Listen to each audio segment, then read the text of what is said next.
Ka nisur asfaltimi i segmentit të rrugës nacionale nga rreth rrotullimi i Rusit deri pranë zonës së doganës në Shkodër. Ndërhyrja po realizohet pas përfundimit të investimit në ndërmarrjes së ujësisë kanalizime për rehabilitimin e rrjetit të ujit të pishëm në këtë zonë. Kryetari i Bashkisë Shkodër Benet Bezi së bashku me drejtorin e ujësisë kanalizime Shkodër Besmir Lesha kanë ndjekur nga afër punimet në këtë segment rrugor, i cili prej kohësh kishte krijuar shqetësime për drejtuesit e mjeteve dhe banorët e zonës. Sipas tyre, me këtë ndërhyrje do të realizohet riparimi i plotë i segmentit dhe rikthimi i standardeve të qarkullimit.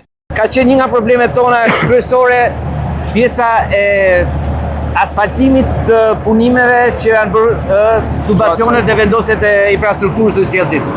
Është një projekt i ujësjellësit shumë i rëndësishëm për qytetin, por që për shumë kohë na ka lënë të hapur këtë pjesën e aksit kryesor në dobrash të rrugës nacionale, që më në fund po e shtrojmë. Sot ne po shtrojmë një segment 1 kilometër nga rreth rrotullimi i Dobraqit në drejtim të rreth rrotullimit të Serojve. Kanali ku është shtru tubi, është mbyll një herë, është bërë gryrja e asfaltit dhe tash po bëhet tapeti final. Mendoj që kjo është pjesa finale. Dhe brenda pak poshtë do të kena shtirjen në çdo kanal që është hapur në qytet. Ky segment mbarojmë sot.